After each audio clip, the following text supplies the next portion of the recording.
So this is our tomato plot. We have many different varieties here. So our team is out here a lot. We spend about like 3-ish hours, 3 times a week, harvesting all these rows. So shout out to everyone that's helping. Also, there's some like guidelines, I guess, to tomatoes, but they're also kind of like forgiving. I guess cherries are. So like we have some cherries over here. You can like look at it and see the progression of the ripening like on the vine. So some of them like really give it away, especially if they're like a red tomato. You can see like greens over there, reds over there. So you can definitely tell. If there's a different variety, sometimes it's harder, but like knowing your varieties and feeling the fruit is always good.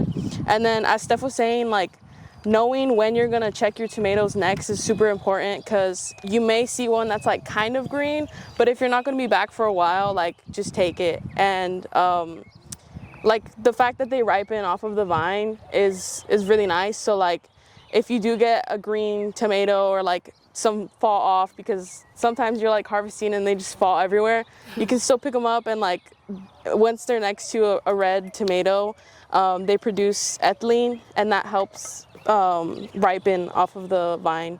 And then we also have like our larger varieties. So with those, you want to get them when they're like just starting to turn red. Like it may seem like illegal kind of, but like just do it, because we have a lot of critters out here. We got rabbits, birds, whatever, like they love eating the tomatoes. And there's just more risk the longer that you leave a bigger tomato out here. So I'd say just pick it.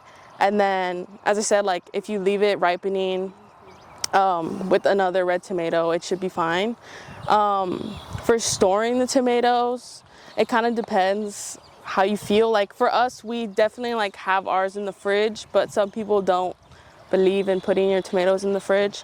But if you want to keep them for a longer amount of time at like without the like progress of the ripening as fast, it's recommended to keep them in the fridge. And we have ours in containers so that they're like kind of like covered and they keep their little environment in there. But yeah, if anyone wants to like go around and pick some tomatoes, they're free to eat, and you can figure out yourself like, is this ripe, is this not? And yeah, if anyone has questions. For how long can they last in the fridge? I'd say like 2 weeks easy. Yeah. And where's the best place to put them if they haven't finished ripening? Like over the counter or next to a window or anywhere? Yeah, it's more about the temperature than the sunlight. So the warmer they are, the faster they're going to continue ripening. Which is why once they're ripe and we don't really want them to get any more ripe before we eat them, that's when we put them in the fridge to just slow down that ripening process. It's very temperature dependent. May I ask when these were planted? Like yeah. The timeline? Yeah, we started the seeds in the greenhouse in early January and planted them out in the field in the second week of February. So they grew pretty quick. Yep. Yeah, we started harvesting probably the third week of April, so about 60 days from planting out the transplants to starting to harvest. And then we usually get about 60 days of harvest off of them before it gets too hot and the plants start to kind of taper off. We do have the biggest challenge, I think, to growing tomatoes in the valley, other than the weather, is tomato yellow leaf curl virus. And so if you brush on these plants and you see these little white insects flying around, those are white flies. They suck on the plant, but the real damage that they cause is in transferring diseases to the plants. And so the first year that I grew tomatoes out here, I was in 2020. I grew all my favorite tomato varieties from the farm that I worked at further north in Texas, where they don't have that virus and we don't have whiteflies. And all of my favorite tomato varieties flopped that first year here because they were susceptible to this disease that I didn't have to deal with when I was growing before. And so the reason we grow so many different varieties, about 20 varieties each year, is to try to find some of those varieties that have kind of that heirloom, really deep tomato flavor, but they're also resistant to some of these diseases. And so each year we take data on the yield, on the disease resistance, and then we take our flavor data at Tomato Fest and then pick the 10 best performing ones from each year and add 10 more the next year to continue trying. So we've honed in on a pretty good collection of varieties that work pretty well here. And then once you've harvested your product and it's the end of the season, chop them down or they stay on? We chop them down. Usually there's been some kind of health decline in the tomatoes by the end of the season, whether it's late onset leaf curl virus, some other virus, some fungal diseases, and the plants are not in good health anymore. And so we mow the whole field down, and we don't do tomatoes in the fall because the disease pressure is even higher in the fall. But Just decompose into the ground or yeah, we let them decompose into the ground. None of the diseases that these guys tend to have are soil persistent, with like a couple exceptions, but this field, we got our plant pathologist over here, he's gonna fact check me. We did have a soil persistent fungus. Yeah, but we haven't seen it on the tomatoes since that season. So yeah, since they're not soil persistent diseases, we just till them in. And we do rotate our tomatoes to different parts of the farm from year to year to avoid picking up some of those same disease and pest pressures in the next season as well. Thank you. Yeah. All right. I think we're gonna keep on walking into our pepper and bean zone. We're looking at our beans down on this side of the field. Yeah, so here we got just green beans and long beans. There's multiple times you can harvest beans. Usually it's around 3 to 6 weeks depending on the variety after the bean flowers, and about like when you want to harvest them. So for green beans, you want to look for things that are like soft, tender. The seeds aren't like completely bulbous, so the skins still snap. These are kind of a good example. These are the long beans. You can kind of tell that it's like still bendy, but the skin is firm, so you hear snap when you bend it. If you want to get a feel for it, you can just give it a little snap and you can hear the and that's good for eating as green beans. There's a second option, and it's to let it dry completely on the plant. It looks like this.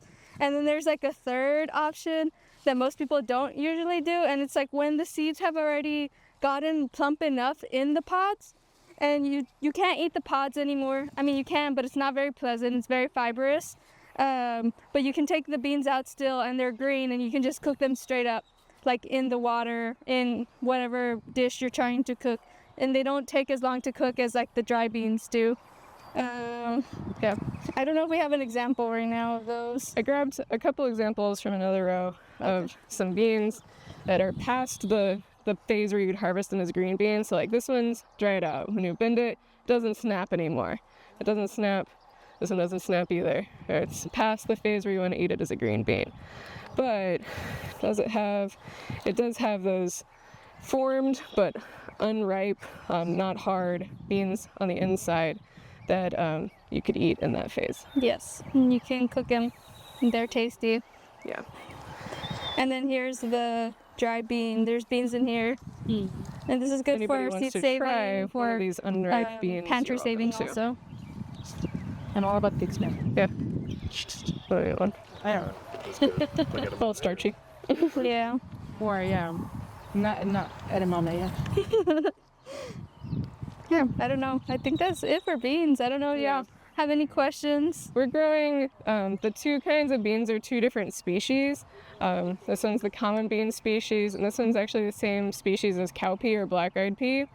And we do both of them because they have kind of different preferred conditions. So it's getting to be too hot for these common beans to keep making beans, but we finish up the common bean season and then go straight into the long bean season, so we get a green bean type thing for a longer period of the year. And same in the fall, we'll start when it's still hot in September with our long beans, and then as it cools down a little bit, then we'll do another round of the common beans. And then a fun fact for these are the same as like cowpeas. They're just longer, and they have the same amount of beans. They're just like stretched out. Yeah. So yeah, that's pretty cute. There's not more beans, it's just more bean husk. Yeah, the leaves are edible on them too, and they're a common dish. This is an African plant, and so in some parts of Africa, after women give birth, one of their like traditional kind of revitalizing meals is cowpea leaves, which I think is a really cool thing about them too. They are very tasty, but you have to cook them down a lot. Yes. So back to peppers. I think, Maria, you grabbed some ripe peppers. So when we were talking about kind of looking for those peppers in their ripe color, this is the stage that we want to get, and this is what happens if you don't pick them. Some kind of creature starts chewing on them, maybe a bug, maybe a little rodent, and then they'll start to rot out after that point. So prime time to pick them, too far gone. And there's some maybe like a little bit of that is okay? Yeah. It could, if you left it on the plant, it would redden up a little bit more. But all that happens as it's changing color, the seeds are ripening inside, and the flavor is changing from a more kind of savory pepper to a little bit sweeter. So this side of the field are all peppers without heat that we're growing of different varieties. On the other side of the field, we have our peppers with heat. And the same is true for both of them. As they redden, they get more sweetness to them, a little bit more complexity of flavor, but you can use them at any stage along that gradient. We definitely make a point to keep our sweet ones and our hot ones in different parts of the field and know where those are, so that we don't have any confusion when we go to harvest. Having them together wouldn't like affect a taste?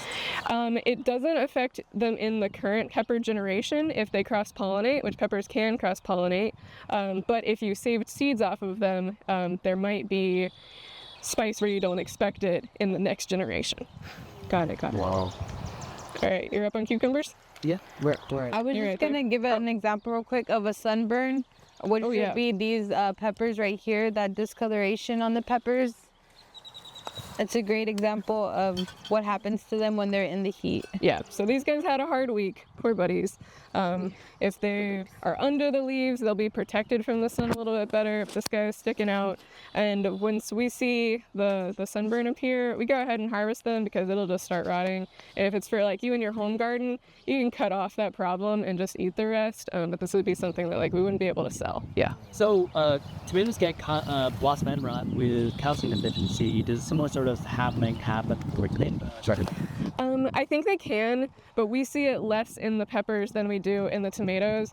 The end problem we see more often is just that end has gotten chewed off by something. Yeah. Right here is a good example of like something had messing with it. So even if it was like half green, if you see something like this on it, I would take the pepper because it's gonna end up looking like those other peppers that I had showed in the beginning. And that's probably why those turned red and why this one turned red too. If the plant knows that something's damaged it, then from the plant perspective, its only goal is to create ripe seeds and reproduce. And so biologically, that plant's just responding to that damage and speeding up its ripening process. So on tomatoes and peppers both, the very first ripe ones we see of the season are things that have been damaged by some kind of insect or rodent. And then you like get all disappointed because you're like, man, like I've waited all this time and I get the ripe ones and they have all these problems, but that's just the way it goes. And then the later ones that ripen on their kind of intended schedule are the ones that don't have as many problems to them. So don't get discouraged if your first ripe ones have issues. It's usually just the way it goes. Do you guys have plans to add shade cloth throughout the summer for the peppers? Or? Yeah, if we get to it. We're in the mode right now where we're just like harvesting everything that needs harvested on time. It's taking all the time, but it is a good move. Peppers grow really well under shade, under up to 50% shade without really experiencing a yield drop. And it is a good way to help nurse these guys through the summer. The hotter it gets, the smaller the peppers get until they stop making peppers entirely for the peak of the summer. And then if you can keep the plants alive, once it cools down in the fall, you'll get another flush of peppers off of the same plant. That's true for peppers, it's true for eggplant, it's true for tomatoes if you can keep them healthy enough to get them through the summer, which is the tricky part. Cucumbers, over here. So when you have your cucumber plant, you're gonna notice some flowers and you're like, oh my god, it's time. No, wrong. So first it produces its male flowers and then it produces the female flowers. So when you get the male flowers, it just like makes a bunch of flowers on the stem and that's it. Like they don't produce any cucumbers. So you're gonna want to wait until it produces the female flowers, which Female flowers have a baby cucumber at the end of them. So- and male flowers have no cucumber. yeah. Okay. So once you Same get the is true for flower- squash and melons. Yes. So once you get the flower, you're gonna wait like 7 to 10 days, and that's around how long it takes to have like a fully ripe cucumber. You know, for a lot of things, you want to like assume, oh, if you wait longer, it's gonna get bigger, and that's not necessarily true for these. Like they're gonna grow to a certain point, and that's as big as it's gonna get, right? So I'm trying to look for good examples here, but I can't really. Oh, okay, perfect. These are perfect. Yes, pickles. So this is a good size, and if you wait any longer, if they start to curl, then that's like usually not a good sign, because they just get a lot more bitter as like they progress throughout the season. Like most things here, the longer it is and the hotter it is, the more bitter and like starchy the plants are gonna get. So yeah, you're gonna want to get them when they're kind of small. And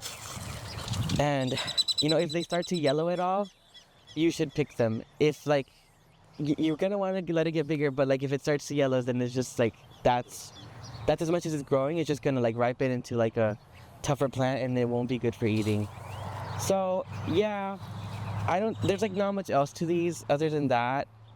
But I guess I could talk about storing. So you want them to be in like a sealed container where it keeps its moisture, but you don't want them to be wet. If you have them like wet to the touch, then they're really prone to rotting and like lasting a lot less long than if they were sort of dry.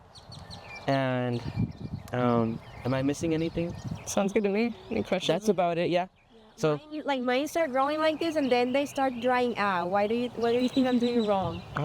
do they have enough water? yeah. Yeah. Well, I water like every other day whenever I feel the soil dry. What do the leaves look like on them? They actually started looking like they were like dry, like toasted. Yeah. Did they, before they looked all the way dry out, did you see any like kind of white film on them? It might have had a fungal disease called powdery mildew, which when we get any rain in the warm times of the year, the spores for this fungus are kind of just in the air. They land on the leaves, and they can be a big problem. So some varieties have more powdery mildew resistance, and then we just also plant kind of multiple times through the season, knowing that at some point the plants are probably going to pick up some kind of disease, and those original plants will stop producing, but maybe our following rounds will pick up behind them. And how can I treat that? There are a couple of different ways. So if you have the patience for it, like baking soda and water, your plants when the leaves are not infected will help to reduce disease. You could also actually mix milk. Oh, milk and Water will actually also reduce disease. That being said, it's also kind of not exactly gross, but it's also like you're spraying milk out onto a plant. And so be prepared that it might not exactly smell wonderful. And then the other thing that came to my mind beyond powdery mildew. So if you'll see an example of powdery mildew on my plot, the ones with the weird shaky spade structures. But the other thing that happens is that if you get cucumber beetles will actually transmit a bacteria through their little gnawing effort, and then they'll keep out the bacteria, and then basically the bacteria will flush into those wounds, and then basically it'll clog up the xylem vessels. So I don't see a ton of that down here, but like it does happen. And so my guess is that try another variety or dry variety and cross your fingers. Yeah, and I'm guessing also when I water, because I do it by hand, not to get the leaves wet, right? Yes. Yeah. As a rule of thumb, you don't want to get the leaves wet because for a lot of reasons. Because also especially in the extreme sunlight, you'll get a lensing where basically your water droplets will actually act as like kind of magnifying glasses, and they'll cause miniature abrasions and lesions on the leaf just from the water droplets on the leaf. Most of the leaves will actually be fairly hydrophobic, so they won't actually hold on to the water, and the water will actually just bead off. But during that time when it's beaded up, if you've ever seen water beaded up on the surface of a leaf, if you see it looks really pretty and crystalline, that's the light bouncing off of it, and it's like basically creating a little magnifying glass. If you're ever like a psychopathic kid, like bunch of ants, it's a really idea. Okay. So yeah, you want to get them tender, straight, Does anyone want these? Okay. Okay. I'll share it. That's Thank you. I know that the weeds get a little crazy out here, but they're growing. So we're talking about onions, and I personally really love onions because it doesn't matter what's really stage that they're in, you could take them and you could eat them. And so there's you have your bunching onions, which will only go to like a green onion stage, and they just start popping up like crazy, and you got like just bunches of green onions. And then we have our storage onions, which will end up eventually bulbing. And what I love about, like I said earlier, like I love that you can eat them whenever. You can eat them like when they're little babies, you can eat them when they're bigger, you can eat them when you're getting impatient. But yeah, I really enjoy them. But when you know that they've come to their complete life cycle for storage onions, the green will completely topple over like this. And at this point, you could either leave it in the ground, which I kind of don't trust because anything could happen, but you could leave it in the ground and just let it completely dry out, or you could take them out and you could put them in a box and let them completely dry out, and then you go back and you could just like cut this part where it bends, and if it's completely dry, then you know your onion is storage ready. And if it's still a little moist, I would leave it out to dry a little bit longer and keep an eye on it, because it might kind of catch like a little bit of rotting or a little bit of insects or something that would make it not edible in the future. But yeah, and then when you do have bunching onions, the difference, I guess, between the bunching onions and the storing onions is it won't bulb, and your bunching onion will go to seed. So you'll get like a little flower at the top. So I think that's one thing. You just keep your eye out for bunching onions, that they might blossom. But I believe that you could eat the flower as well. Onion flowers are edible and taste like onions. So it's very fun. Yeah, you get a little pretty tasty little treat. But yeah, so how long have these been here?